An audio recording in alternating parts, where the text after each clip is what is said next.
qui justifie l'existence de toutes ces religions, c'est que Dieu, quand il a doté l'être humain, il a créé l'être humain, il l'a doté du libre arbitre.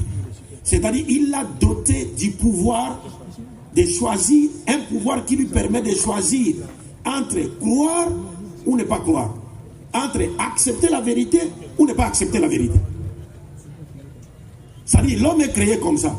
Donc, il peut se retrouver face à la religion de Dieu. Ah, lui, il accepte de choisir une religion qui n'est pas celle de Dieu.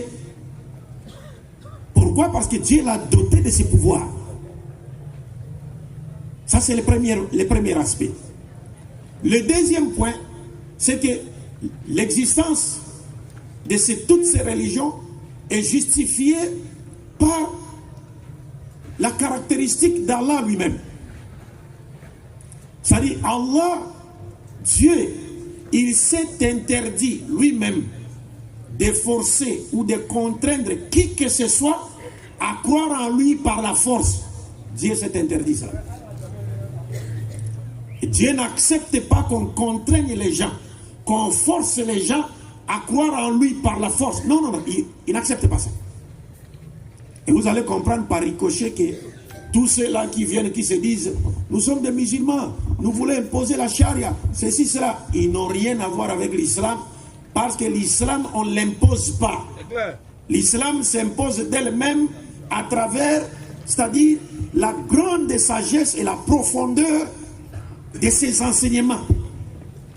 Et cela à travers un processus d'information et de formation ou d'éducation. L'islam s'impose à travers de lui-même. On n'impose pas l'islam. Donc tout celui qui impose l'islam est en train d'œuvrer à contre-courant de la volonté de Dieu. Parce que Dieu a dit dans les Saint Coran, la ikraha fi din. Il n'y a pas de contrainte en matière de religion. Et lorsque ces versets ont été révélés, il y avait un sahabi qui est parti voir le prophète. Lui, il s'est converti à l'islam, mais il avait 2 de ses enfants qui étaient encore chrétiens, selon l'imam Qurtubi. Donc il est parti voir le prophète pour lui demander l'autorisation de contraindre ses enfants, de forcer ses enfants à devenir musulmans. Et le prophète lui a récité ces versets. Là, il dit, non, tu n'as pas le droit de les contraindre à devenir musulmans. Il n'y a pas de contrainte en matière de religion. Tu ne peux pas les forcer. Laissez-les. C'est le prophète lui-même. Alors Dieu nous montre dans le Coran que les religions existent par sa volonté. Pourquoi? Parce qu'il dit dans le Coran, وَلَوْ شَاءَ رَبُّكَ لَآمَنَ مَنْ فِي الْأَرْضِ كُلُّهُمْ جَمِيعًا. Si ton Seigneur, si Allah avait voulu, il aurait contraint, il aurait forcé tout le monde à croire en lui. Par l'ordre de Kun Fayakun. Si Dieu dit aujourd'hui Kun Fayakun, quand il veut faire quelque chose, il suffirait qu'il dise soit et c'est. S'il décide, toute la ville d'Abengourou deviendra musulmane. Bon, imaginez là où nous sommes assis là. Dieu veut que toute la ville d'Abengourou devienne musulmane. Mais il fait seulement entendre une voix du haut des cieux. Vous entendez seulement du haut des cieux, c'est moi Allah. Il n'y a pas d'autre divinité que moi. Qui va rester ici? Personne. Une voix là. C'est toute la ville qui l'attend. Qui va rester ici? Personne. Et les gens vont courir vite à la mosquée, vers les mosquées pour aller se convertir. Si Allah dit c'est moi Allah, il n'y a pas d'autre Dieu que moi, allez-y vous convertir, allez voir les imams. Quel est ce non musulman qui restera inconverti? Personne. Mais Dieu ne contraint personne. Et il réinterpelle aussi les musulmans à travers les prophètes. Il dit Afalam yai'asil ladhina amanu allahu yasha'ullah lahadda an-nasa jami'a. Ceux qui ont cru, donc nous les musulmans, est-ce qu'ils ne savent pas que si Allah l'avait voulu, il aurait dirigé tous les êtres humains sur le droit chemin? Donc c'est la volonté de Dieu. Mais simplement, après avoir créé l'homme, et après l'avoir doté du libre arbitre, d'un pouvoir qui lui permet de choisir entre croire ou ne croire, accepter la vérité ou ne pas accepter la vérité, Dieu met l'homme en garde contre un mauvais usage de ses pouvoirs. C'est-à-dire, il dit, je te donne ces pouvoirs, mais choisis la bonne voie, choisis la bonne religion. C'est pourquoi au dernier jour, Dieu va punir certaines personnes parce qu'elles ont choisi une mauvaise religion qui conduit en enfer. Sinon, pourquoi Dieu les punirait-il encore en enfer? après les avoir dotés du libre arbitre.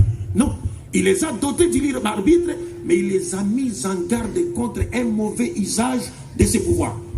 Il vous donne de ses pouvoirs, mais il vous demande de choisir la bonne religion. Parce qu'en réalité, il n'y a que 2 religions sur terre. Il n'y a pas 3 religions, il n'y a pas plusieurs religions. Nous voyons bien sûr qu'il y a plusieurs religions. Mais selon le Coran, il n'y a que 2 religions sur terre. Imma shakiran wa imma kafur. Ou bien vous êtes avec Dieu, ou bien vous êtes avec qui? Le diable. Il n'y a pas une troisième. Donc la religion de Dieu s'appelle soumission à sa volonté. La religion de Dieu invite l'humanité tout entière à se soumettre à sa volonté. Et la religion de Satan, Shaitan, le diable, détourne l'humanité de vouloir divin afin que la volonté de Dieu ne soit pas faite sur la terre comme elle est faite au ciel. Il n'y a pas 3, il n'y a que 2. Et quelle est la religion de Dieu? Quelle est la religion de Dieu? Parce que Dieu est un. La vérité salvatrice est une. Le but de la création de l'être humain est un. Le but de l'envoi des prophètes est un. Le message fondamental prêché par tous les prophètes pour le salut de l'humanité est un. Si tel est le cas, pourquoi voulez-vous qu'il y ait plusieurs religions? Il n'y a qu'une seule religion. Laquelle? C'est quoi? Le verset du Saint-Coran qui nous a été lu par notre frère Diallo. J'aimerais demander à mon frère Ibrahim de vous lire la traduction des versets coraniques qui ont été lus par les frères Diallo. Très très important. Ça dit chapitre 3, versets 83 à 95. Chapitre 3, Surat al-Imran, à partir du verset 83 jusqu'à 95. Lisez le verset. Désire-t-il une autre religion que celle d'Allah, alors que se soumet à lui, bon gré mal gré, tout ce qui existe dans les cieux et sur la terre, et que c'est vers lui qu'ils seront ramenés.